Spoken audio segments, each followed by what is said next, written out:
The meeting had been going for 6 hours and nothing had been decided. That was not unusual. The Galactic Concord had been holding meetings like this for 300 years. And in 300 years of meetings, the main thing the Concord had gotten very good at was the meeting itself. The talking, the presenting of data, the formal expressions of concern, the unanimous votes to form smaller committees that would later hold their own meetings. Delegate Oren Vey had attended 412 of these sessions. He had the posture of someone who had been sitting in the same chair for a very long time and had made peace with it. His 6 limbs were folded neatly. His cartilaginous face flat and gray and smooth in the way of his people. The Thylon showed nothing. He had learned long ago that showing nothing was the correct expression for a Concord chamber. It meant you were listening. It meant you were serious. It meant you were not, at this moment, thinking about the fact that 6 star systems had been consumed by the Keth Empire in the past 11 years, and the Concord had responded with 412 meetings. The speaker at the front of the chamber was a Solvani data archivist. She was tall, pale green, and she had been talking for 40 minutes about historical voting records. Her display showed a long column of numbers, 312 years of Concord session logs. Every vote cast by the human delegation, cataloged and color-coded by category: yellow for trade negotiations, blue for territorial disputes, green for diplomatic resolutions. There was almost no red. Red was for military action. The human delegation had voted for military action twice in 312 years. Both times the motion failed anyway. The archivist made her point carefully. She said, the data showed a clear and consistent pattern. She said the human species had moved, over the course of 3 centuries, into what she called a post-conflict orientation. She used the phrase like a compliment, like it was a thing a species graduated into when it had finally grown up enough. She said the human delegation could therefore be expected to support a continued diplomatic approach to the Keth situation, as they had supported every diplomatic approach to every situation for 300 years. She sat down. The chamber murmured with the particular sound of people who had just heard something they already believed confirmed by numbers. Oren Vey looked across the curved rows of delegates to the human section. There were 3 of them. There were always only 3. Ambassador Calder sat in the middle. He was an ordinary-looking man, medium height, medium build, gray at the temples, wearing a suit that fit well enough but not extravagantly.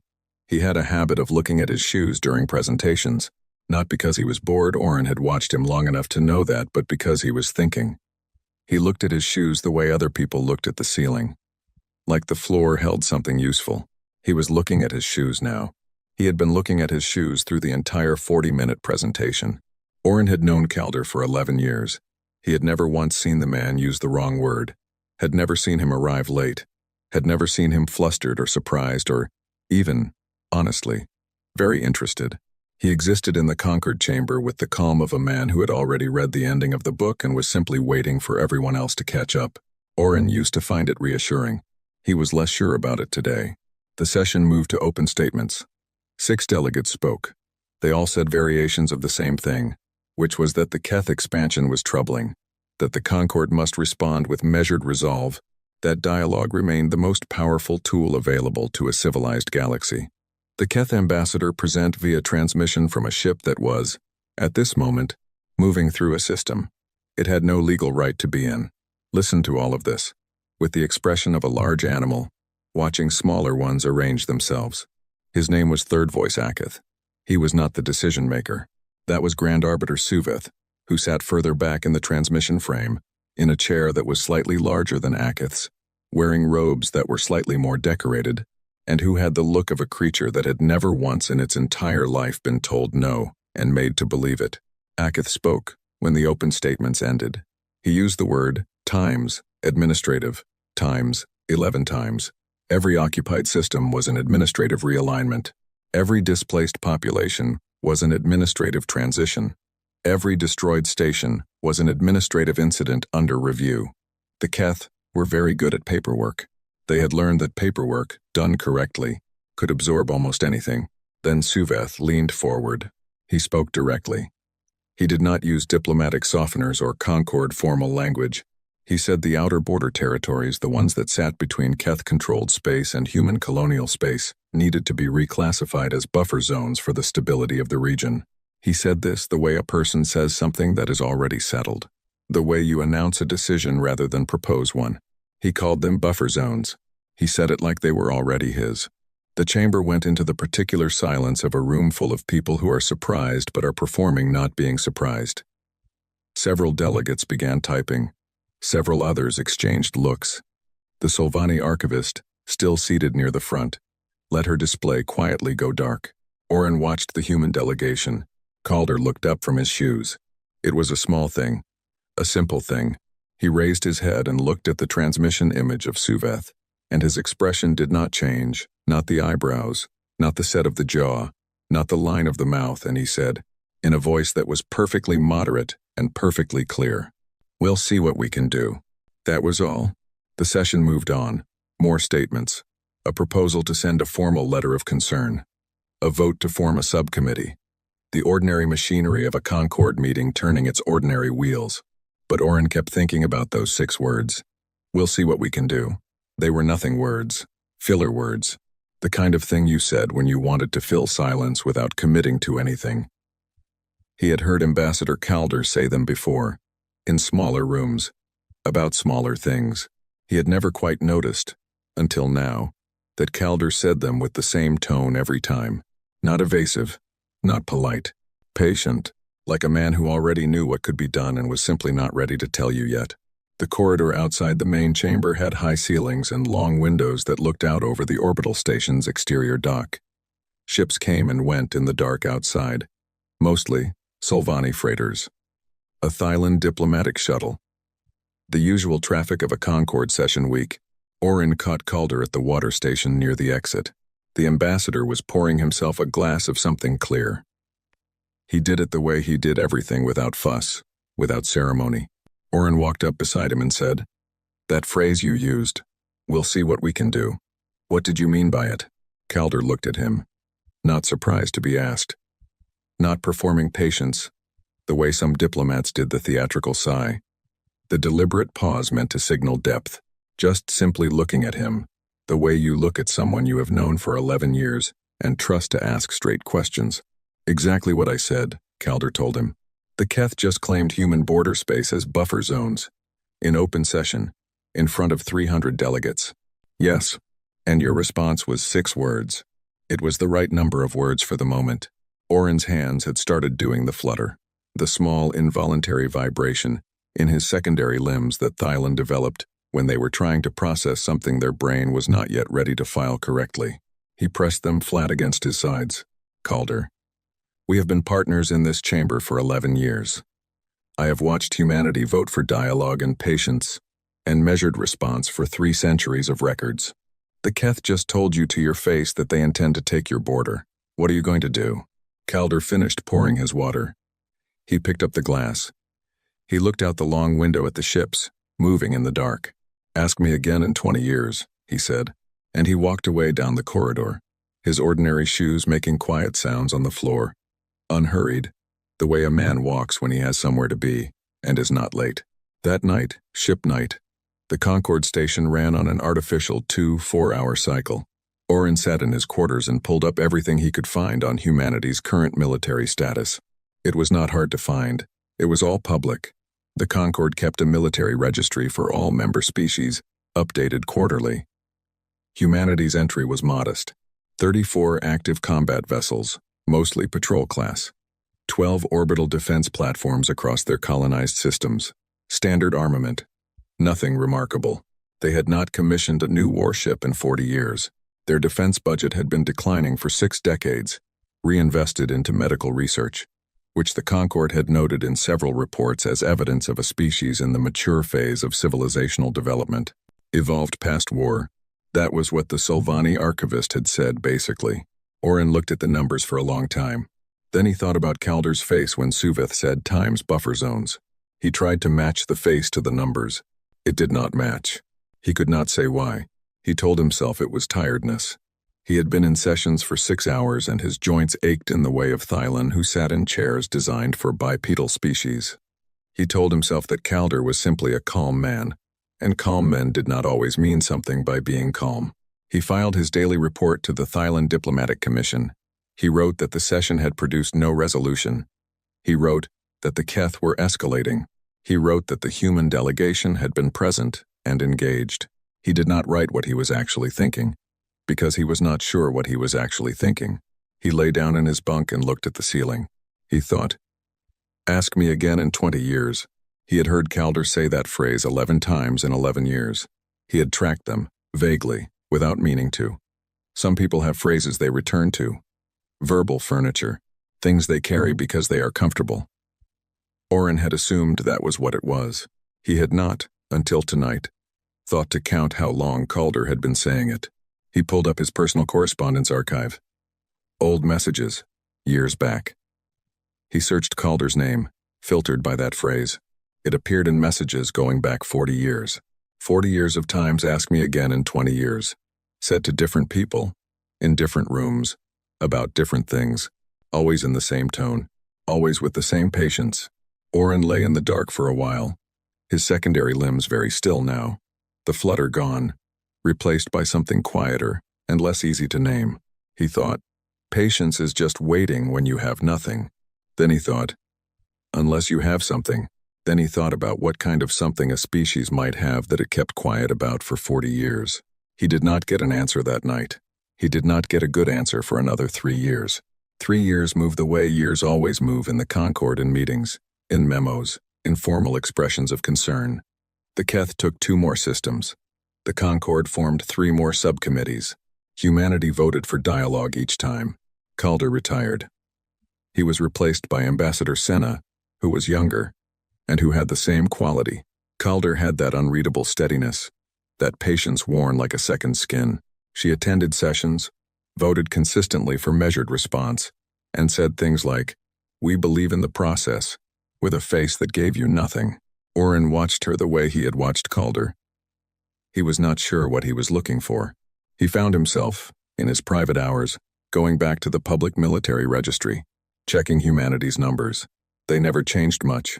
Patrol ships, defense platforms, a modest fleet by any standard. Nothing that explained the look on Calder's face, or now Senna's face, when the Keth said things that should have terrified them. He started, very quietly, asking questions, not official questions. He had been in diplomacy long enough to know that official questions about military matters went through 17 layers of bureaucracy and came back as non-answers dressed in formal language. He asked the kind of questions you asked over meals, in corridors, in the small talk at the edges of sessions. He asked a Solvani analyst who specialized in human affairs whether she thought humanity was genuinely pacifist or whether it was strategy. She said genuinely pacifist, without hesitation. The data was clear, she said. The data was 300 years of voting records. He asked a Velhari military theorist whether there was any known scenario in which a species could project false military data to the Concord registry. The theorist laughed at him, not unkindly. Invented the whole fleet, you mean? 300 years of fake entries? Nobody has the patience for that, he said. And what would be the point? You'd have to actually build something eventually for it to mean anything. Oren nodded and said yes. Of course. He was just thinking out loud. He thought about the word times eventually. He thought about what eventually meant to a species that had been saying times ask me again in 20 years, times for 4 decades. He thought about Jupiter. He had done a standard diplomatic tour of the human solar system 8 years ago as part of a Concord cultural exchange. They had not gone near Jupiter. The tour guide, pleasant, thorough, full of historical facts about the human home system, had explained that Jupiter's deep magnetosphere was not safe for civilian vessels at that time due to ongoing atmospheric research. Atmospheric research. Oren had written it down in his tour notes. He had not thought about it again until now. He pulled up his tour notes. Atmospheric research, he had written. He stared at those 2 words for a long time. Then he filed them next to times. Ask me again in 20 years. Times and times. We'll see what we can do. Times. And the face of every human ambassador he had ever watched sit quietly in a Concord chamber while something terrible was said. Something was in there. A pattern. A shape he could not quite see the edges of. 3 weeks before the Keth Ninth Vanguard crossed into human border space and disappeared, Oren ran into Ambassador Senna at the water station outside the main chamber. He had taken to positioning himself there. It was a habit now. She poured her water. She looked at him with Calder's eyes, that particular human look of knowing more than is being said. He asked her, directly, "Are you afraid of the Keth?" She considered the question. "No," she said. "You should be. They have taken 8 systems. They have the largest active fleet in this region of the galaxy. I know what they have," she said. Simple. Flat. Not dismissive. Certain. He looked at her. She looked at him. She was drinking her water without hurrying. "What do you have?" he asked. She smiled. It was a small smile. Not warm, not cold, not proud. The smile of someone who has been carrying a very large and very heavy thing for a very long time and can finally see the table where they are going to put it down. She didn't answer him. She walked away down the corridor, her shoes quiet on the floor. 3 weeks later, the Ninth Vanguard crossed the border, and then the galaxy stopped being what it had been. The Ninth Expansion Vanguard had never lost a ship. That was not a boast. It was a fact. The same way the mass of a star is a fact, or the temperature of a furnace. The Ninth had been operational for 63 years. It had participated in 11 territorial expansions, 4 forced colonial absorptions, and 1 full planetary siege. It had emerged from all of them intact. Its commander, Fleet Lord Greveth, kept the record on a small metal plate mounted beside his operations console. 63 years. Not one hull lost. He looked at that plate every morning. Not from pride. Exactly. From the same reason a builder looks at a wall he constructed to confirm it is still standing. That the work was real. That it holds. The crossing into human border territory was not classified as a military operation. It had a different name. In the official Keth Expansion Registry, it was logged as a navigation survey, Class 4, a standard procedure used when the Empire needed to assess a region for future administrative integration. Class 4 surveys happened all the time. They sent a fleet, rather than a single ship, because the region was large. Not because anyone expected resistance. There was nothing to resist with. Greveth knew the human military numbers the same way everyone in the Keth officer class knew them. 34 patrol vessels, 12 orbital platforms. Modest, quiet. The fleet of a species that had decided, somewhere along the way, that the galaxy was basically safe and they did not need very much to protect themselves from it. He was not arrogant about this. He was just accurate.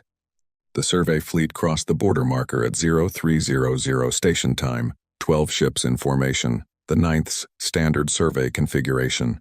Greveth sat in his command chair and watched the navigation display update in real time as they moved deeper into the zone. Stars on the display. Distance markers. The usual texture of empty space, which was mostly empty and occasionally punctuated by something that needed cataloging. He had a cup of something warm. He drank it. He looked at the plate beside his console. 63 years. He thought. 64 soon. The sensor officer's name was Sevik. She was young for her rank 31, which in Keth military terms meant she had moved fast, which meant she was good, which meant Greveth had requested her specifically for the 9th 3 years ago. She was good because she was careful. She did not report things until she had checked them twice. Some officers reported first and checked later, which was faster but produced a lot of noise in the data. Sevik checked first, and the result was that when she reported something, it was real. She ran her calibration sequence at 0340. Then she ran it again at 0341. Then she sat very still for approximately 90 seconds, which Greveth noticed because Sevik did not sit still. She was a small, quick-moving creature by nature, always adjusting something, always cross-referencing something else. 90 seconds of stillness was wrong. He said her name. She turned to look at him. Her face had the specific quality of a person who is choosing, very carefully, the order of words before they say them. "Fleet Lord," she said. "Long-range sensors are reading 11 large mass signatures. Bearing 274, distance approximately 40 light minutes." "Define large," he said. She told him. He did not react visibly. He had not survived 63 years in the Keth military by reacting visibly to things. He said, "Calibration error." I ran it twice, she said. Run it again. She ran it again. The numbers came back identical. The mass signatures sat in the data like stones in shallow water, dense, immovable, impossible to argue with. What is the nearest star to those coordinates? He asked. Nearest star is 4.2 light-years distant, she said. Fleetlord. Those objects are in open space. There is no star. There is no planetary system. There is no... I understood the implication. He put down his cup. He stood up. He walked to the sensor station and looked at her display over her shoulder. The 11 signatures sat on the screen in a loose arrangement, the way a hand of cards might be arranged, not quite in a line, not quite in a cluster. Something between the two. Intentional spacing. The kind of spacing you chose rather than the kind that happened by gravity. Optical, he said. She switched the display to long-range optical. The images were grainy at this distance, assembled from light that had taken 40 minutes to travel, but they were clear enough. 11 shapes in the dark, round at first round the way planets are round, the deep and absolute roundness of something massive enough to pull itself into a sphere. But as the optical resolution sharpened, the roundness became complicated. Structures on the surface, not geological, not the cratered randomness of a natural body. Something built, something that repeated. Towers, or the things that corresponded to towers at this scale, arranged in patterns that only made sense if someone had arranged them on purpose. Those are ships, Savick said. She did not say it dramatically. She said it the way she said everything carefully. After being sure, Greveth looked at the display. He looked at the 11 shapes. He looked at the mass numbers still running in the corner of the screen. He said, "Planets don't have registration marks." "No," she said. "Pull the registration data." She pulled it. It came back fast, because registration data was a simple lookup. Every object in Concord-recognized space carried an ID signal, a basic broadcast, the equivalent of a name tag. Most ships broadcast theirs continuously. These were broadcasting theirs continuously. Had been, presumably, for some time. The signals were just very small against the size of the things broadcasting them. The registration marks were human, all 11 of them. Terran Consolidated Defense. Hull registration numbers that began with the prefix RSP. Greveth did not know what RSP stood for. He would find out later. He would find out that it stood for Rampart Siege Platform. He would find out a great many things later. At this specific moment, he had the registration marks, the mass numbers, the optical images, and the 40-minute-old light showing him 11 structures that his brain was still trying to file under the wrong category. Battle stations, he said, not because he thought it would help, because there was no other order that fit the moment. The 9th moved toward the objects at reduced speed. Greveth wanted more sensor data before he committed to anything. He wanted to understand the shape of the situation before the situation understood him. The objects did not move. This was, he would later think, the first thing that should have told him something. An enemy that moves toward you is reacting to you. An enemy that does not move is not reacting because it does not need to. It is already exactly where it wants to be. At 20 light-minutes distance, the optical images resolved sharply enough to make the stomach do something unpleasant. The smallest of the 11 objects was approximately 7,000 kilometers across. The largest was close to 19,000. For reference, and Savick pulled this reference without being asked, because she was good at her job and understood that context was part of data. The planet, the humans called Earth, their homeworld, was approximately 12,700 kilometers in diameter. The largest of these ships was bigger than the human homeworld. Greveth looked at this information for a long time. He thought about the 63 years on the plate beside his console. He thought about 11 territorial expansions. He thought about the look on every enemy commander's face at the moment they understood what the 9th expansion Vanguard was. That particular look, the collapsing expression, the split second before surrender, he knew it the way a craftsman knows the sound of good work. He thought about human border territory, a navigation survey. Class 4. He opened a transmission to the fleet's other 11 ships. He said, "All vessels hold position. Do not approach further. Do not transmit on open channels. Await my signal." "Oh." He closed the transmission. He looked at Savick. She was already looking at him. He said, "How long would something that size take to build?" She opened her mouth, closed it. He could see her doing the maths in real time. which was not really maths. There were too many unknowns, too many variables, but the approximation, the broad and terrible approximation, decades, she said, at minimum, depending on materials, workforce, technology. For all 11, she stopped. Say it, he said. A century, possibly 2. Fleetlord, you would need to hollow out moons. You would need entire planetary cores for the raw material. You would need to build inside something inside a gas giant's shadow, inside a magnetosphere strong enough to mask the construction signatures, or the Concorde's long-range surveys would have. She stopped again. Jupiter, Greveth said, and Saturn, and possibly others. Their colonial systems, some of those gas giants are large enough, magnetically active enough. If you knew what you were doing, if you had been planning it long enough. Greveth said nothing for a moment. Then, the Concorde has been doing long-range surveys of human space for 300 years. Quarterly mineral surveys, standard atmospheric readings, traffic monitoring. Yes, Sevik said. But the survey protocols were written before anyone had built a mass displacement field strong enough to mask a structure that size. The Concorde surveys weren't looking for this. Nobody wrote the protocol to look for this because nobody thought. She did not finish the sentence. Nobody thought anyone would do this. Nobody thought any species had the patience to do this. The first power spike registered at 0447. It came from the largest of the 11 objects, the one the registration data listed as RSP-01, immovable. The power signature bloomed on the sensor display like a flower, opening very fast in time-lapse, bright and sudden, and structured, not random, deliberate.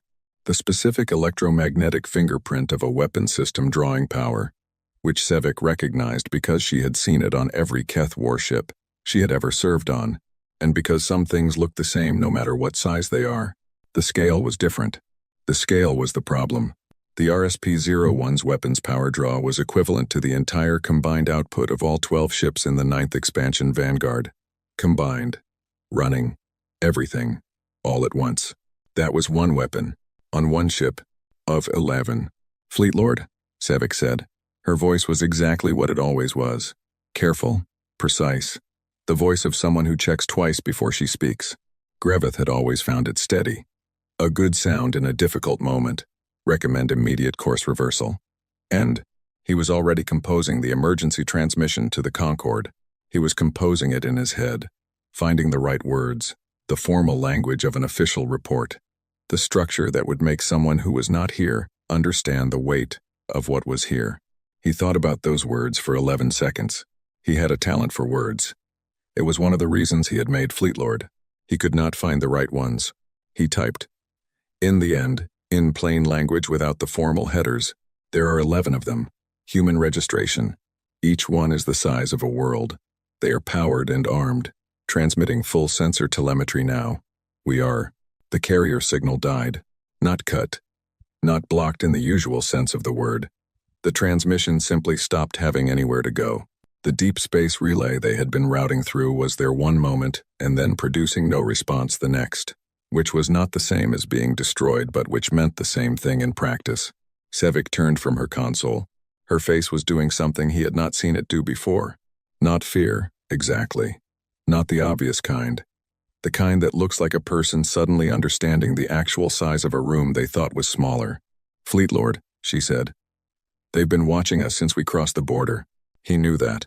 He had known it since he saw that the objects were not moving. How long until, he started. The 11 shapes moved. Not fast. Not the darting urgency of a ship in a fight. The way a door opens. The way a tide moves.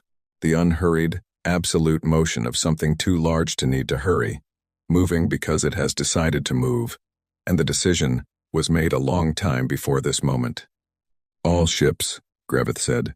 The last data packet transmitted by the 9th Expansion Vanguard was 17 seconds of sensor telemetry. 11 objects moving in the dark. Mass numbers that were still wrong, even now, even knowing what they were still wrong the way a number is wrong when your brain will not accept it as real. Power readings that made the display throw a calibration warning because the software did not have a scale large enough in its standard range. 17 seconds.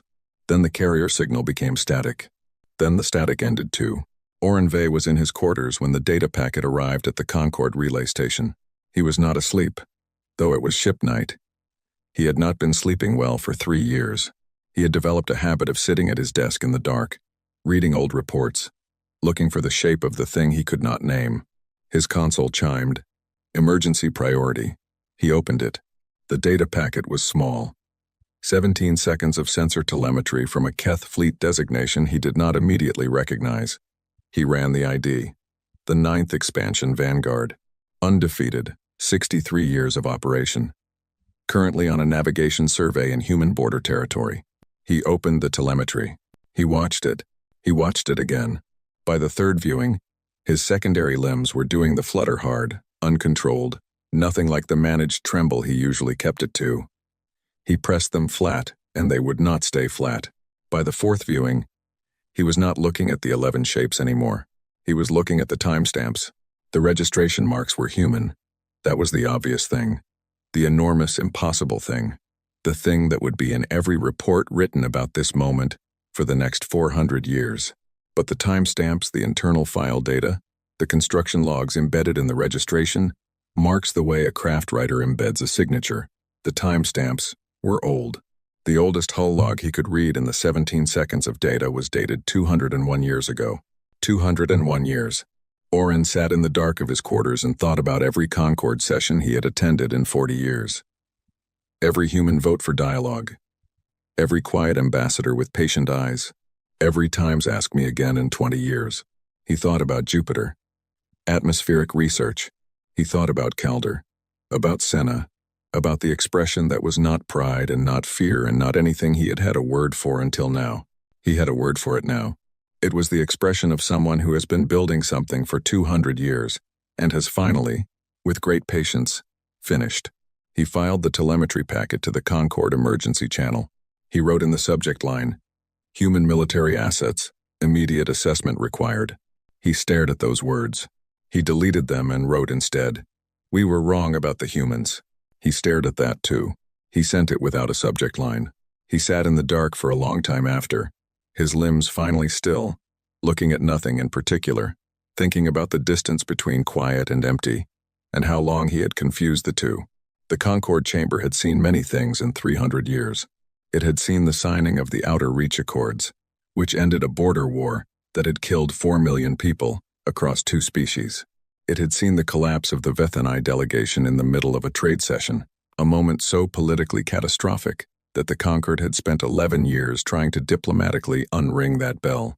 It had seen celebrations and crises and the long grinding machinery of interstellar bureaucracy doing its slow and imperfect work. It had never seen anything like the morning Admiral Yara Solis walked in. She did not use the formal entrance. The formal entrance was on the east side of the chamber, wide and tall, designed for delegations for groups of 3 or 5 or 12, walking in together, with the weight of their species behind them. It had large doors. The doors opened outward, which was a design choice that meant something about welcome, about openness, about the Concord's foundational belief that every member arrived as an equal. Solis came in through the side door. The side door was narrow. It was used by staff, by technicians, by the people who maintained the equipment and refreshed the water stations and made sure the translation systems ran correctly. Nobody who mattered used the side door. It was not a statement. It was simply the nearest entrance to the chamber floor. She walked to the center of the room and stood in the well. The well was the lowest point of the chamber, a circular space maybe 15 meters across, where the most serious things got said.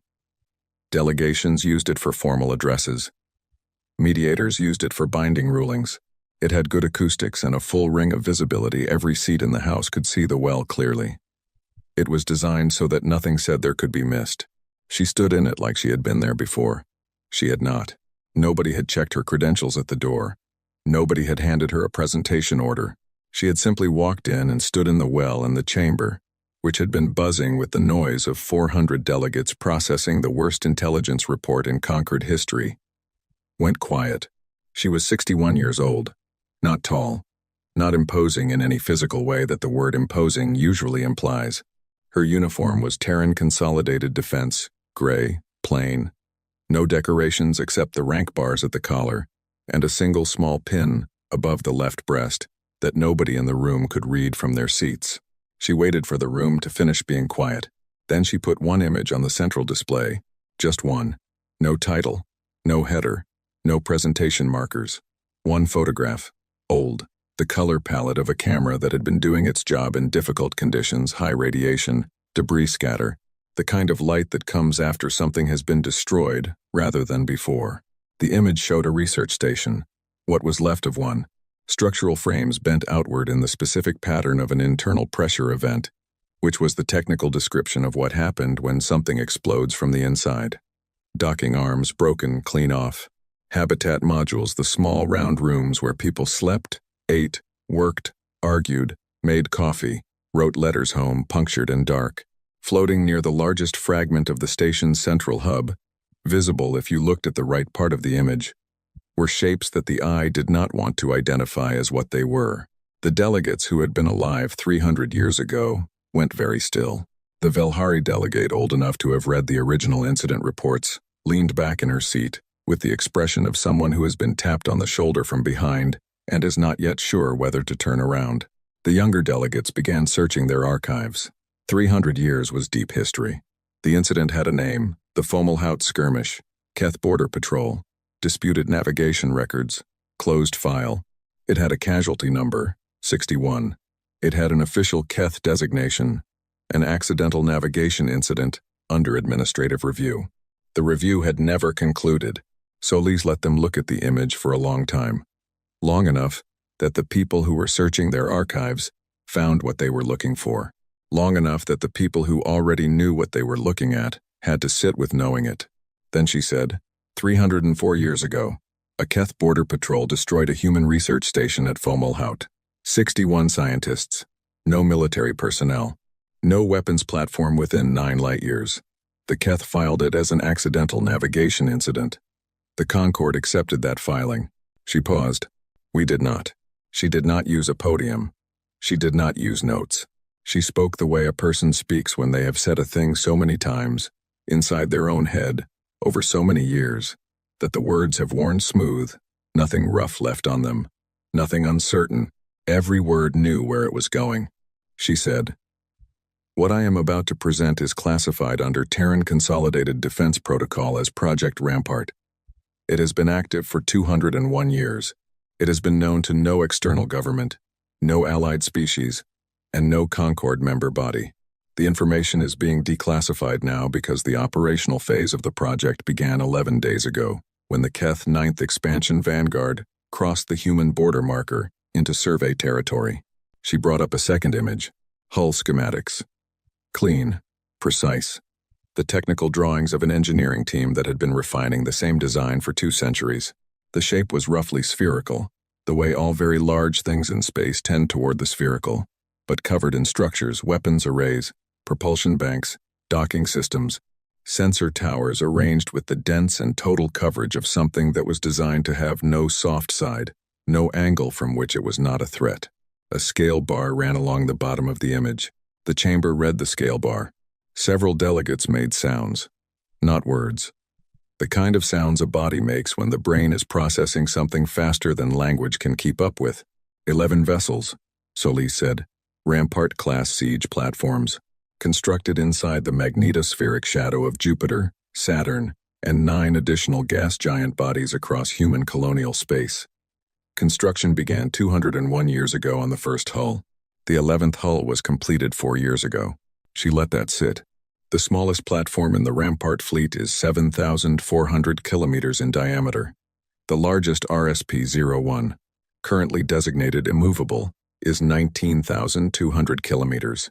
For reference, that is larger than the planet Mars. It is larger than Mars because Mars is where the hull plating came from. The Thailand delegate 3 rows back from Oren Vey made a sharp involuntary sound and then covered its mouth with one limb. Oren did not look at it. He was watching Solis. He had been watching her since she walked through the side door. He could not look away, not because of what she was saying, though what she was saying was the most significant information he had heard in 40 years of diplomatic work, but because of her face. She looked tired, not the tired of a person who had not slept, the tired of a person who has been carrying something very heavy for a very long time and is now, finally, setting it down. Not relief. Exactly. Something quieter than relief. The feeling after relief, when the hands are empty and the weight is gone, and you have to remember what your arms are for when they are not holding the thing. She had been building this for 39 years. Oren found that out later, not in the chamber, but afterward, in the public record that the Terran government released alongside the technical briefing. Admiral Yara Solis, born Cascadia Coast, Earth. Propulsion engineering degree, age 22. First assignment, systems engineer, Hull 7, Project Rampart. Recruited at 22 by a man whose name the record did not include, described only as a senior project coordinator, who had told her they were building something and it would take a while. She had said yes. She had been 22. 39 years of this. 39 years of Concord sessions attended as a junior advisor, then a senior officer, then a fleet representative, always voting for dialogue and patience and measured response, always with the same quiet face. 39 years of times ask me again in 20 years. 39 years of holding a secret the size of a planet, 11 secrets the size of planets inside a single branch of a single government, shared by the people who needed to know and nobody else. Nobody else. For 200 years. Oren thought about the Solvani analyst who had said, without hesitation, genuinely pacifist, the data is clear. He thought about the Velhari theorist who had laughed at the idea of faking fleet data for 300 years. Nobody has the patience for that, the theorist had said. He had been wrong about the patience. He had been wrong about what it was for. Suvith joined by transmission at the 1-hour mark. He had not been invited. The Concord had sent a formal notification to the Keth diplomatic channel, as protocol required, and Suvith had joined uninvited and unannounced, which was the Keth way of communicating that they did not consider themselves subject to the Concord schedule. His transmission image appeared on the secondary display to the right of the central screen, large and well lit, his robes arranged with the specific care of someone who understands that image is power. He waited for Solis to acknowledge his presence. She did not acknowledge his presence. She was in the middle of a technical description of the Rampart fleet's primary weapon systems, and she continued it without pausing, without looking at his transmission image, without changing her tone by a single degree. He waited another 40 seconds. Then he spoke. Over her. The Keth Empire requires an explanation for the destruction of the 9th Expansion Vanguard. Solis stopped. She looked at his image. The 9th Vanguard was in human territory without authorization, she said. It was assessed as a threat. It was treated as one. And, Kame, under what Concord mandate? The Concord mandate under which we operate, she said, is the same one under which every member species operates. We are permitted to defend our territory. The 9th Vanguard was in our territory. And the buffer zone designation has no legal standing, she said. You said it in open session 3 years ago. The Concord did not ratify it. We did not ratify it. You saying a thing does not make it true. She said that last sentence the way you hand someone a piece of paper. Simply. Without heat. Suvith's expression did something complex. He was not used to this. Not the content of what she was saying he had been told no before, formally, by Concord votes and diplomatic rejections, but the tone, the quality of it. She was not angry. She was not performing strength, the way the Keth performed strength, with volume and posture and the implication of consequences. She was simply answering his question, as if the answer were obvious, as if she had known what his question would be before he asked it, and had prepared the answer, and was now delivering it on schedule. By what right, he said, and his voice had gone lower and harder. Did humanity construct these weapons inside Concord space without a declaration of intent? The Concord Charter requires 10. We weren't in the Concord when we started, Solis said. Silence. Humanity joined the Concord 219 years ago. Construction on the first hull began 201 years ago, 18 years after accession. The Prest. You are correct that the Charter requires a declaration of intent for major military construction. We were in violation of that clause. TME. She said this without apology. She said it with the flat precision of a person reading from a technical document. However, she said, the Concord's response to the Fomalhaut incident which occurred before our accession, and which the Keth filed as an accidental navigation event and the Concord accepted without investigation, established a baseline for what we could expect from Concord enforcement mechanisms. We made a calculation. What calculation? Suveth said. That the Concord would forgive a rules violation more easily than a genocide. And the chamber was so quiet that the ambient hum of the translation systems was audible. We were right, she said. You vetted our trade agreements. You assessed our medical technology. You reviewed our colonization ethics. You sent cultural exchange delegations. You read our voting records and concluded we had evolved past conflict. A pause that had nothing comfortable in it. Nobody asked about the shipyards. We didn't lie. We answered every question we were asked. You did not ask the right ones. Suveth said nothing. Oren watched his face in the transmission image, watched the thing that was happening behind the eyes. Suveth was a creature who thought in acquisitions, in territories, in the vocabulary of a species that had expanded for so long by simply walking forward that it had never developed a complete picture of what it would mean to walk into something that did not move. He was developing that picture now. It looked like it hurt. The technical briefing ran for 4 more hours. Solis covered the Rampart fleet's capabilities with the economy of someone who has respect for the audience's time and no interest in theater. Weapons range, propulsion specifications, hull integrity under sustained bombardment, which was a calculation they had run many times and which produced numbers that the Concord's military analysts would spend 3 weeks checking and then confirming. The platforms could not be destroyed by any weapons system currently in operation in this region of the galaxy. Not because they were invincible in some absolute sense, but because destroying one would require a concentration of firepower that no single empire possessed, and doing that kind of damage to something 19,000 kilometers across would take time, and the 11 platforms would not give anyone time.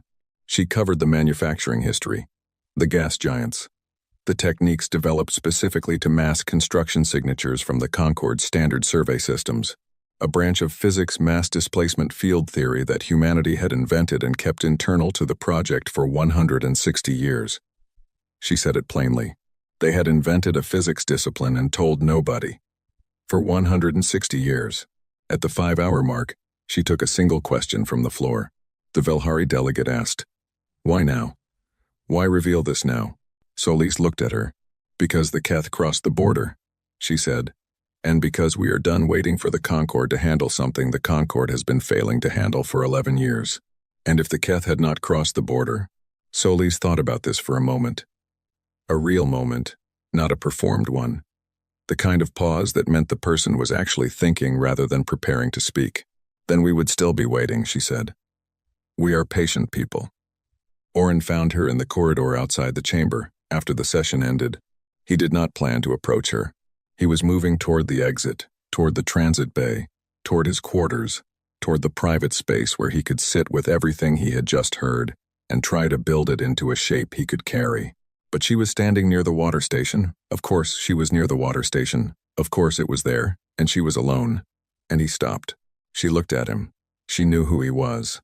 He understood, with the specific clarity of a person who has just had a great many things reorganized inside his head, that she had always known who he was, that every human ambassador he had ever spoken to in that corridor had known exactly who he was and what he represented and what he would report. He said, "How many people knew?" "Enough to build it," she said. "Few enough to keep it. For 200 years. For 200 years. He looked at her. She poured her water. She looked like she needed it. "The Fomalhaut photograph," he said. "You opened with that." "Yes." "Why? You had the technical data. You had the fleet. You could have opened with the fleet." She drank her water. She was quiet for a moment. "Because I wanted them to understand the order," she said. "The photograph came first. The fleet came after. That's the correct sequence. If you show the fleet first, it looks like aggression. If you show Fomalhaut first, it looks like what it is." "What is it?" he asked. She looked at him with the tired, settled face of a woman who had spent 39 years answering a question that everyone else had stopped asking. "An answer," she said. She set her glass down and walked back toward the chamber, unhurried, the way a person walks when the worst of the work is done, and what remains is only the long necessary work of finishing it. Oren stood at the water station alone. He thought about 61 names. He thought about 200 years. He thought about the size of a thing you had to build to make 61 names mean something to an empire that had filed them as an administrative incident. He did not pour himself any water. He walked to his quarters and sat down in the dark and started writing the report that he already knew would be the most important document of his career, and possibly of his life. And he did not know yet how to begin it, so he simply wrote the first true thing he could find. We were wrong about the humans. He looked at that sentence. He left it. It was, he thought, the right number of words for the moment. The Keth did not surrender after the 9th Vanguard disappeared. That surprised some people in the Concord. Not many of the people who had studied Keth history knew that the Empire had never once, in 600 years of recorded expansion, responded to a military setback by stopping. It responded by escalating. It was the only move it knew. When something pushed back, you pushed harder, because the alternative was to acknowledge that something existed which could push back, and the Keth strategic doctrine had no filed category for that. So they escalated. Suveth ordered the full mobilization of the Keth Imperial fleet within 48 hours of the Concord session, 4,000 ships, every combat vessel in active service, pulled from patrol routes, from colonial garrison duty, from the quiet, comfortable assignments that experienced crews got when the Empire was not actively expanding. He pulled them all and sent them to the Vreth Corridor, which was a 40 AU shipping lane that the Keth had controlled for 60 years, and which sat at the near edge of what used to be human border territory, and was now, technically, a war zone. 4,000 ships was the largest military assembly in this region of the galaxy in 300 years. It was a number designed to be looked at and understood immediately. 4,000 was not a patrol. 4,000 was not a survey fleet. 4,000 was a statement about the size of a thing and what the Keth intended to do with it. The RSP Immovable dropped out of transit 9 hours after the fleet finished assembling. Just the one ship. It came out of transit the way very large things move without urgency, without the quick repositioning of a vessel trying to find its angle. It simply arrived. It was there. The Vreth Corridor, which had been a 40 AU lane of open space for 60 years, was suddenly occupied in the way that a room is occupied when someone very large walks into it and stands in the middle. The Keth fleet commander, a 3-star called Tevath, who had been given this assignment because he was experienced and reliable, and because Suveth needed someone who would follow orders without asking the kind of questions that slow things down, opened a formal demand channel. He told the Immovable to withdraw from Keth-administered space or face military action. The Immovable did not respond. Tevath waited the protocol period, 14 minutes, long enough to show patience, short enough to show seriousness. He had done this before. Most things, when told they were facing 4,000 ships, began the calculation that led to backing down. It was simple arithmetic. It almost always worked. He transmitted the demand again. The Immovable fired once. The weapon's discharge lasted approximately 3 seconds. It was not a beam, exactly not the focused point energy weapon that most species used at this scale. It was broader than that. It behaved more like weather than like a weapon, like a pressure front moving across a surface. Except the surface was space, and the pressure was enough to restructure it. The Vreth Corridor stopped existing, not the ships in it. The corridor itself, the stable gravitational lane that had made this particular stretch of space valuable for 60 years, the reliable path through a region of moderate gravitational complexity that had been the reason the Keth wanted this territory in the first place. The Immovable's weapons discharge destabilized the gravitational geometry of the lane so completely that what had been a clean navigational path became impassable debris field. It would take, the Concord's astrophysicists estimated later, approximately 400 years to restabilize naturally. The Keth lost no ships in this exchange. They lost the reason they had wanted the corridor. Tevath stared at his sensor display for a long time after this. He was not a man given to dramatic reactions. He had reached 3-star rank by being steady under pressure, by thinking clearly when things were loud and moving fast. He thought clearly now. He looked at what remained of the Vreth Corridor and he thought, this ship, fired once, and removed 60 years of strategic value from the map in 3 seconds. He transmitted his damage assessment to Suveth. Suveth's response arrived 12 minutes later. It said, advance. Test the reload interval. Tevath sent 600 ships. He did not want to. He was a man who had reached 3-star rank, partly by knowing when a situation had changed shape and needed a different kind of response. But Suvath had given a direct order, and direct orders from the Grand Arbiter were not suggestions, and so Tivath sent 600 ships and watched his sensor display and waited. He was testing the reload interval because the logic was sound on its face. A weapon that large, that powerful, drawing that much energy, it could not be ready again immediately. There had to be a recovery period. A window. 6 seconds, 60 seconds, 6 minutes. It did not matter very much, which it was. What mattered was whether the window existed, because if it existed, then it could be exploited. And if it could be exploited, then 4,000 ships became a meaningful force again, rather than a very expensive audience. The immovable fired again at 6 seconds. 6 seconds after the first shot ended, it fired again. Different target. Same result. A Keth patrol formation of 40 ships not destroyed, moved, shoved sideways out of their formation by a force that treated 40 warships the way a large wave treats debris on a beach, repositioning them without particular interest in where they ended up. No ships destroyed. The Keth would realize later that this was deliberate, that the Rampart platforms, in the opening phase, were not trying to destroy ships. They were demonstrating there is a difference between a weapon that cannot discriminate and one that chooses not to, and the immovable was showing Tevath's fleet, and through Tevath, Suvath, and through Suvath, the galaxy which kind it was. The reload interval was 6 seconds. Tevath transmitted this to Suvath. He also transmitted his recommendation, which was immediate withdrawal and diplomatic engagement. He wrote it plainly. He said, "We are not in a fight. We are in a demonstration. The other side is showing us what it can do without doing all of it. And what it can do is enough." He sent it and waited. Suvath's response took longer this time. 22 minutes. Tevath counted them. The response did not address the recommendation. It ordered Tevath to identify vulnerabilities in the enemy platform's hull structure and prepare an assault plan for the full fleet. Tevath read the order. He thought about 6 seconds.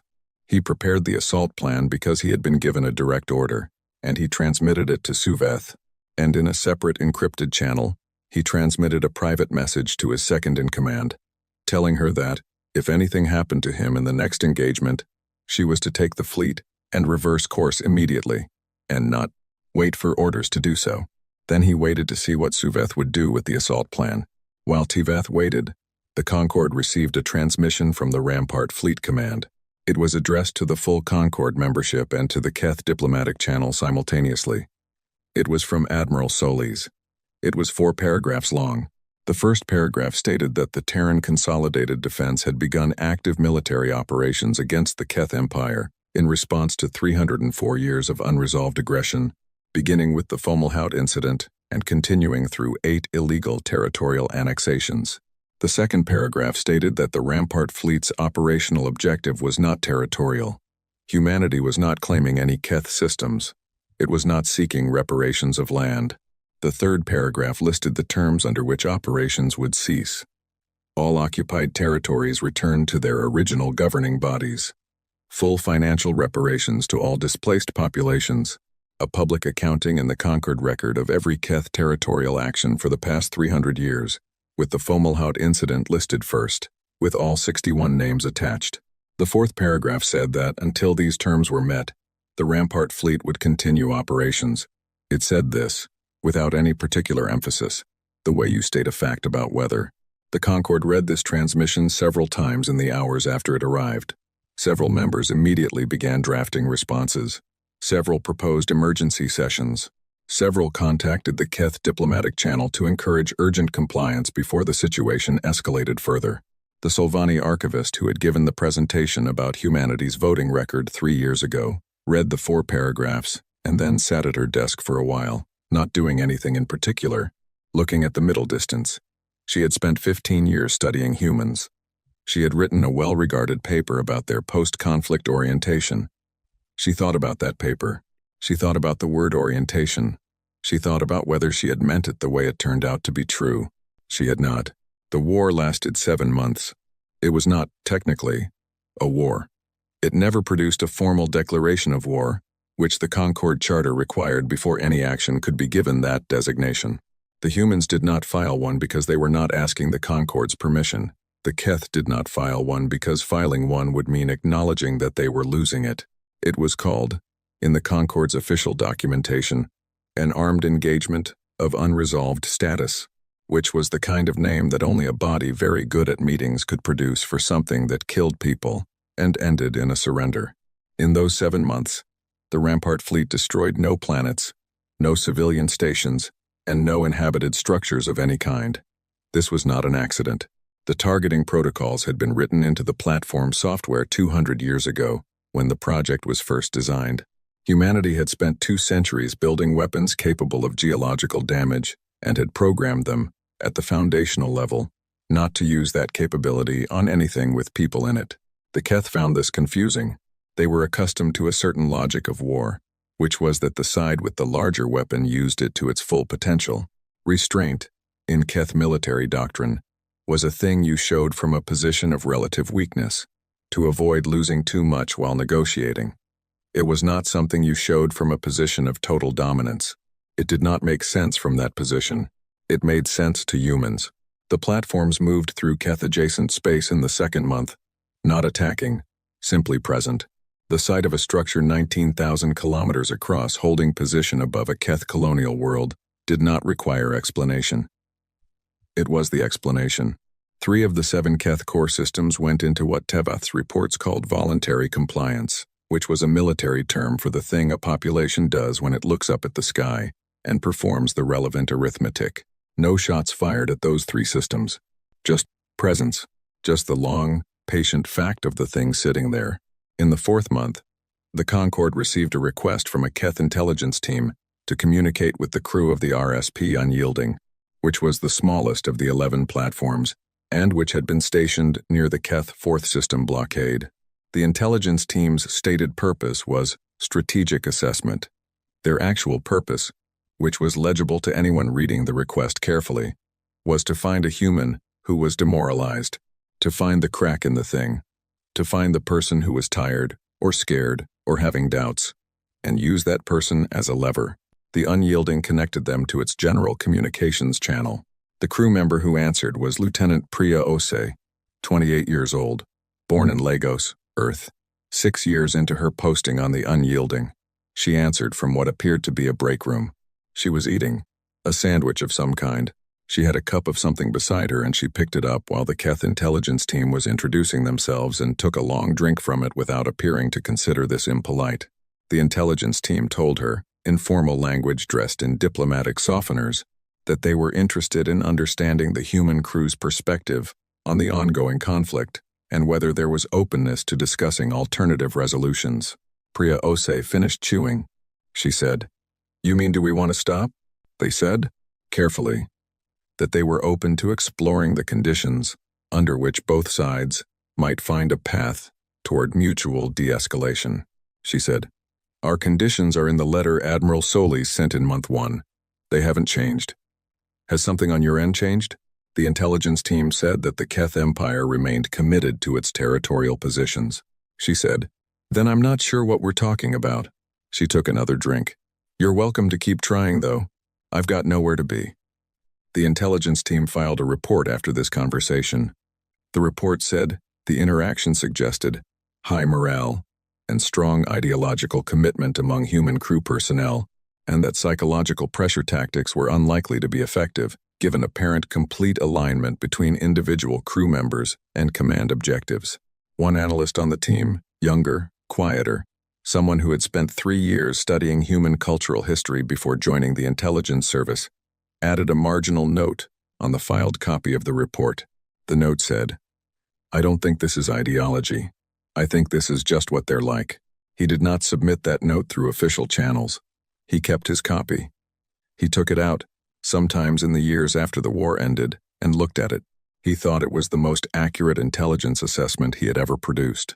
In the 6th month, Suveth made contact with Solis directly, not through Tevath, not through the Concorde channel, not through any of the formal diplomatic structures that had been running in parallel with the military engagement. He contacted her through a private channel, flagged as Grand Arbiter, personal communication, which in Keth protocol meant it was not to be recorded or distributed. Solis recorded it. She distributed it to the Concorde after the armistice. She noted in the cover document that she had informed Suveth at the start of the call that she would do this, and that he had continued the call anyway, which she said she found interesting. He did not call it a surrender offer. He called it a mutual recognition of strategic reality.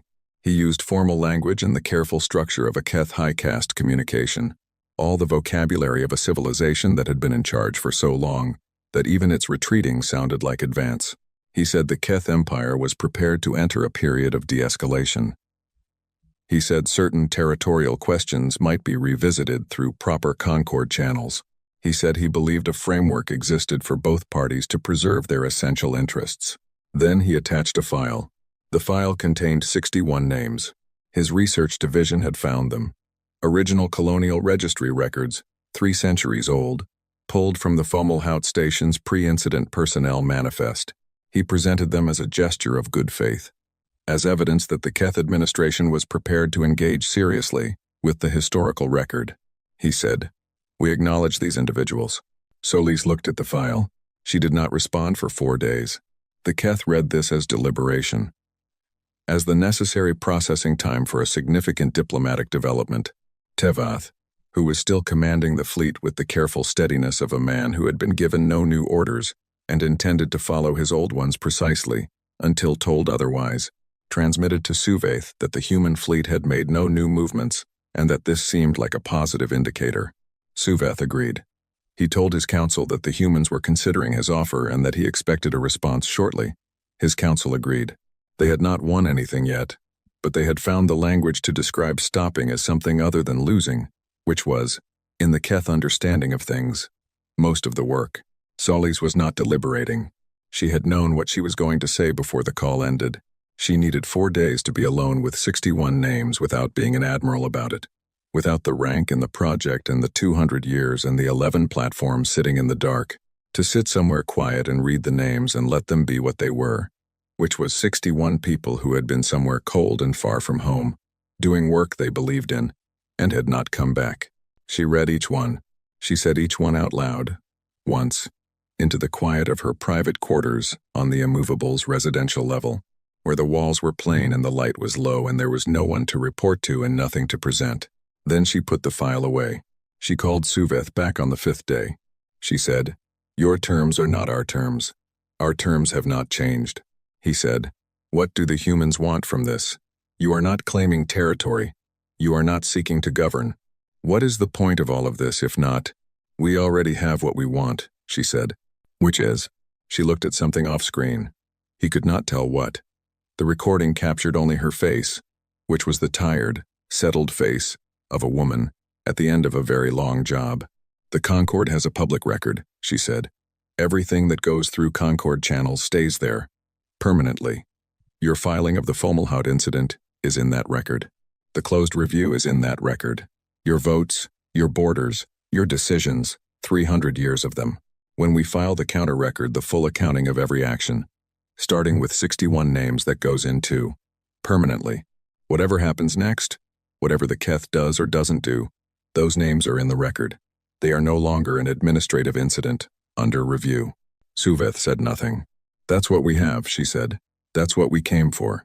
He was quiet for a long time. Then he said, "And the territorial demands? The reparations? Those are for the people you displaced, not for us. Fix what you broke. We'll verify that you fixed it. Then we'll leave." He wanted to ask something else.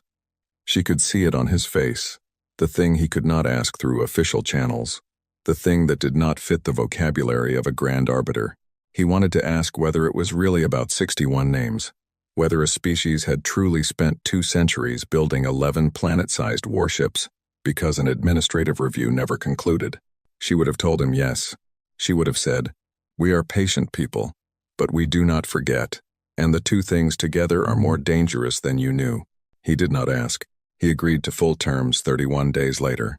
Every occupied system returned. Full reparations filed with the Concorde.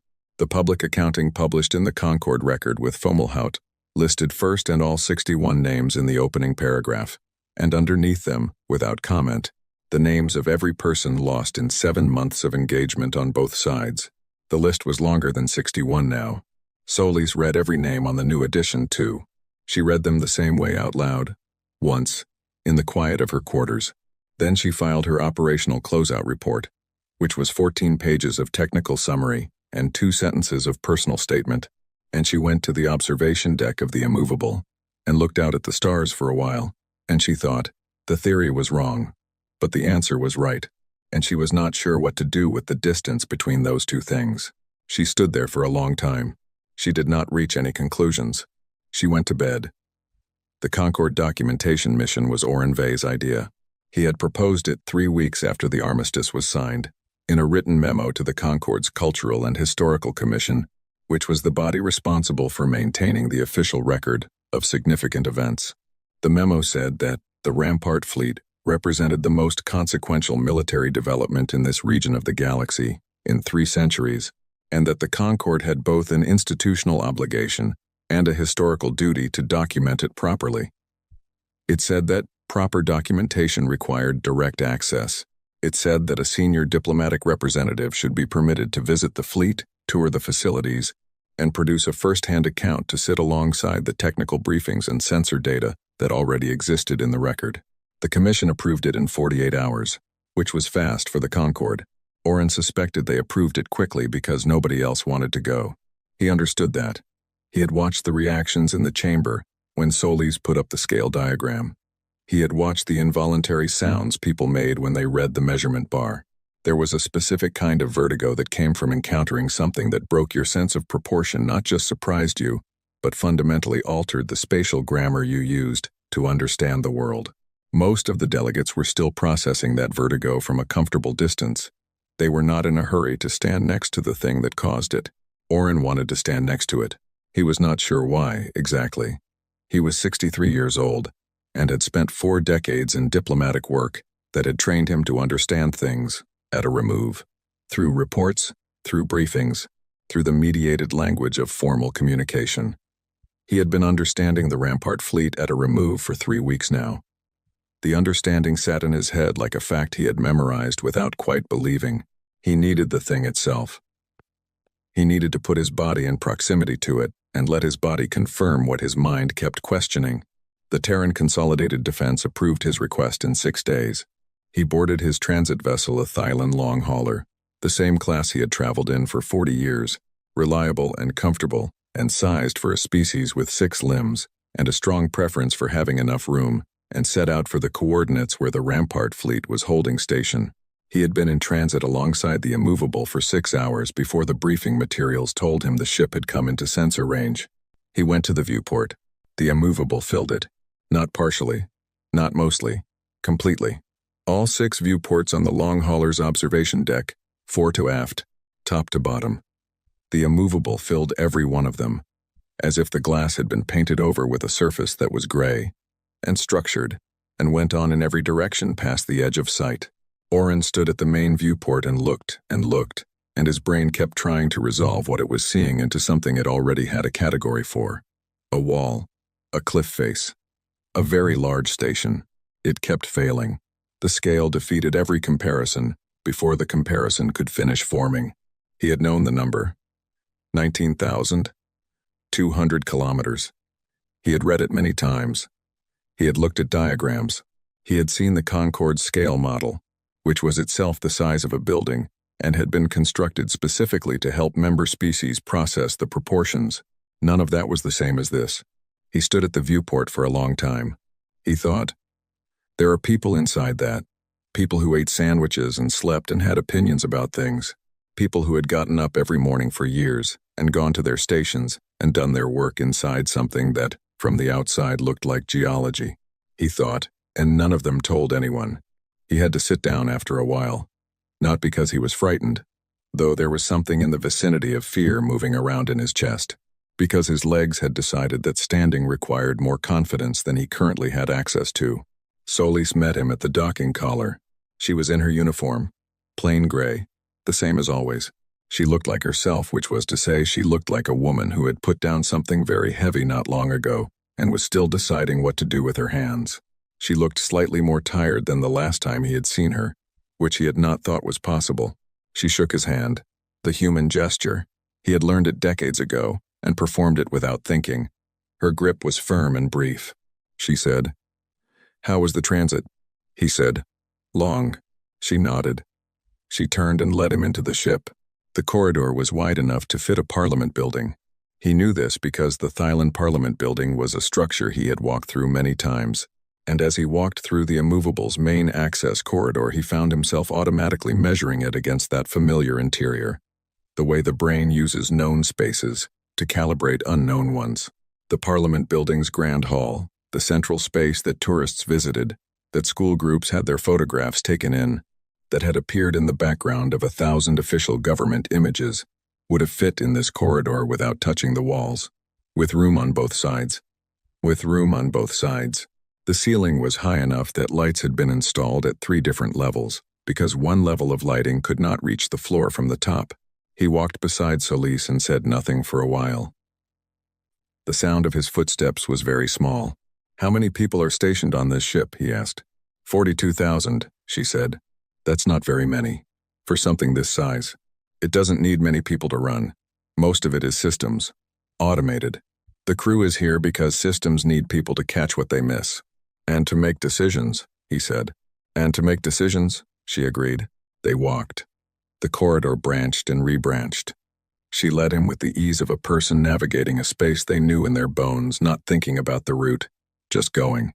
He watched the walls as they moved. The construction of this ship had consumed the core of a planet. He was walking through the result of that consumption. It felt like the inside of a mountain that had been given purpose, that had been organized into rooms and systems and corridors, because someone had decided that the raw material of a world could be made into something that moved.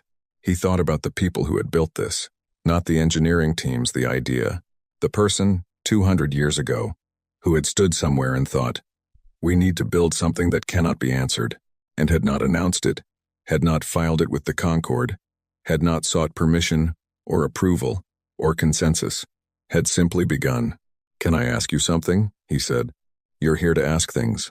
When you were 22, when you were first recruited, did you understand what it was going to be?" She walked for a moment before answering. "I understood it was big," she said. "I understood it was long. The man who recruited me said we were building something that would take a while." She paused. "I didn't know how long until I had been in it for a few years and started to understand the scope. And then I kept going." "Why?" She glanced at him, not annoyed by the question, thinking about it. "Because someone had to," she said, "and because I was already there." It was not a complicated answer. It was not a speech. He had expected something larger, something that matched the scale of the corridor they were walking through. He had expected the explanation to be as big as the thing it explained. It wasn't. She had kept going because someone had to, and she was already there. 39 years. The same reason anyone does the long, necessary work of anything. Not glory. Not certainty. Just, someone has to. And I am here. And so I will. He walked beside her and thought about that for a long time. She took him to the observation deck. It was on the outer surface of the ship, which at this scale meant it was a room with a very large window that looked out at the stars, the same stars you could see from anywhere, unchanged, indifferent to the fact that the thing you were standing inside was larger than many of them had planets. Below the observation deck and below meant down the curve of the hull. 300 kilometers of gray structured surface before you reached open space was a wall. He had been told about the wall. It was in the technical briefing documents. A memorial surface, 2 kilometers long, mounted on the outer hull of the Immovable, at a latitude visible from the main observation deck. The names were too small to read from here. He could see the surface a slightly different color from the surrounding hull, a panel that had been installed with a different purpose than the rest of the structure. But the individual names were beyond his vision at this distance. He knew there were 61 at the top.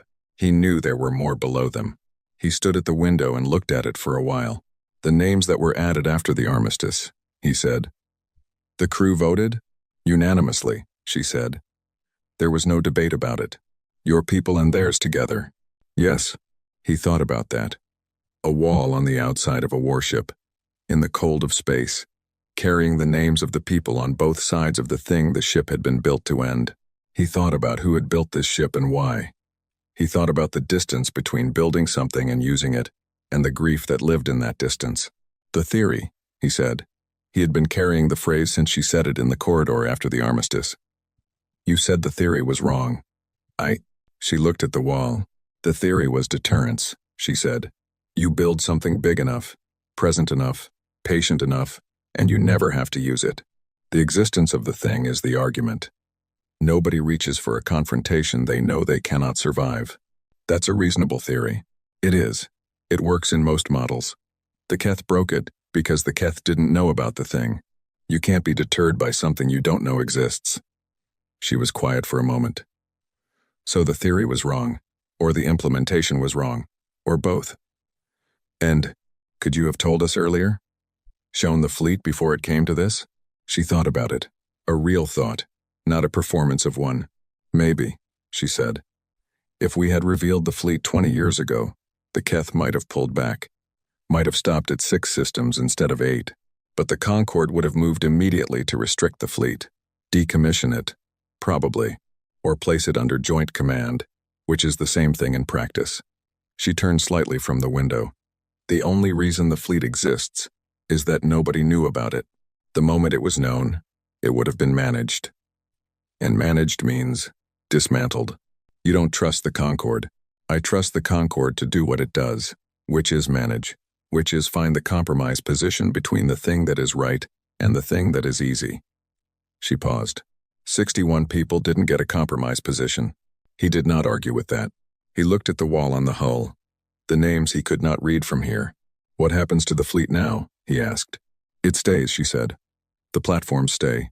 We're not decommissioning them. The Concorde will want a great many things, she said. We'll see what we can do. He heard Calder's voice in it. The same tone. The same patience. The phrase that had followed him through 40 years of corridors and water stations and now stood here with him inside the largest weapon ever constructed in this part of the galaxy. And it meant the same thing it had always meant. We know more than we are saying. We are moving toward something. Ask us when we're ready. He turned away from the window. He looked at her. She was still looking at the hull wall, at the small rectangle of different color, 300 kilometers below them, that he could not read from here. Are you glad it's over? He asked. She thought about that for a long time. I'm glad it's done, she said. Those aren't the same thing. He waited to see if she would say more. She did not. She kept looking at the wall. He understood that he was not going to get more than that. Not because she was hiding something, but because that was all there was. Glad it was done. Not glad in the way of a victory. Not proud in the way of a person who has been proved right. Just the quiet and complicated feeling of a thing being finished that needed to be finished, which is its own kind of peace and its own kind of grief, and the two are not always easy to separate. He stayed at the window a while longer. Then he went to the room he had been assigned to crew quarters, a small plain room with a bunk and a desk and a viewport that looked out at the stars. And he sat at the desk and opened a blank document and started writing. He wrote for 3 days. The technical summary came first. It was thorough and careful, and he was a good diplomat, and it showed in the work structured, cited, precise. The kind of document the Concorde's Historical Commission could file and reference and quote in formal contexts for the next 4 centuries. Then he wrote the military assessment. Then, the geopolitical forecast. He wrote about the armistice terms, about the Keth's compliance with the reparations schedule, which had begun and which he assessed as likely to hold because the Keth were nothing if not procedural and Suveth had, whatever else he was, signed his name to an agreement in the Concorde's permanent record, and the Keth did not break things they had signed in the permanent record.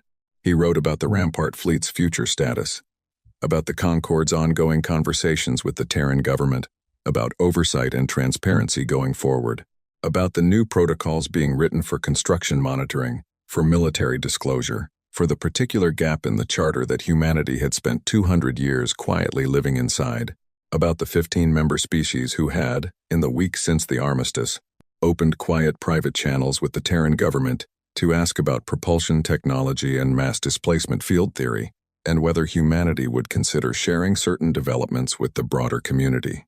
He wrote about all of it. He wrote well. Then he came to the section at the end of the document marked Cultural Observations. He had filled this section in 312 reports over 40 years. It was the section where diplomats put the soft material, the impressions, the things that did not fit in the technical categories but that mattered anyway, the texture of a civilization that you could not fully capture in data. He had written about Keth, ceremonial dress, about Solvani greeting protocols, about the particular way the Velhari expressed disagreement, which was through a pattern of polite questions that you had to learn to read correctly, or you thought they were agreeing with you, until suddenly they weren't. He sat for a while looking at the blank space under the cultural observations heading. He thought about Calder at the water station, about Senna's small smile in the corridor, about Solis walking in through the side door, about a 22-year-old engineer being told they were building something and it would take a while and saying yes. He thought about 42,000 people living inside something larger than a planet, doing their work, keeping their secret, eating their sandwiches, watching the stars through viewports in corridors wide enough for parliaments. He thought about patience as a weapon, about silence as a strategy, about the difference between a species that was done with war and a species that had decided, very carefully, how and when and why it would fight one. He wrote one paragraph. He wrote it slowly.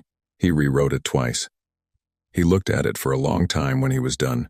It said, "The human species does not broadcast its intentions. This is not deception. It is architecture. They build the conclusion before they announce the premise." The galaxy interpreted their silence as the absence of capacity. It was, in fact, the presence of will. I do not know what they are building now. I do not think any of us will until it is already done. He read it back. He submitted the report.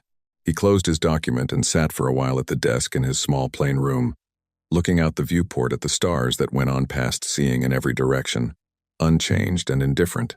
The same stars that had been there when 61 people died at Fomalhaut. The same stars that had looked down on 200 years of quiet work in the shadows of gas giants.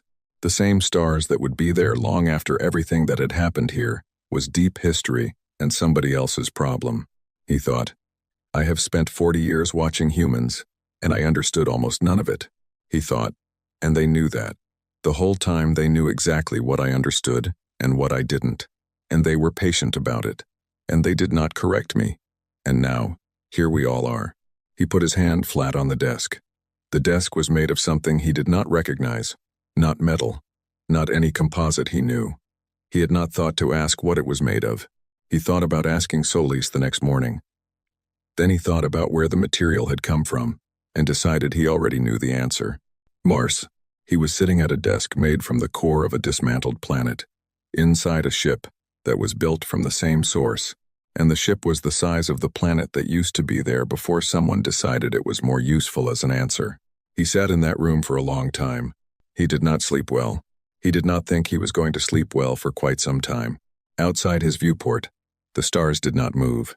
They just stayed there, the way they always had, burning and enormous and patient, in the way that only things which have existed for billions of years can be patient without effort, without intention, simply enduring. He thought, the humans would understand that. He thought, the humans have always understood that. He turned off the light and lay in the dark and listened to the deep, nearly silent hum of a ship that never stopped running, 42,000 people moving through it somewhere above and below and around him like blood, through something vast and alive. And he tried to sleep, and after a long while, he did.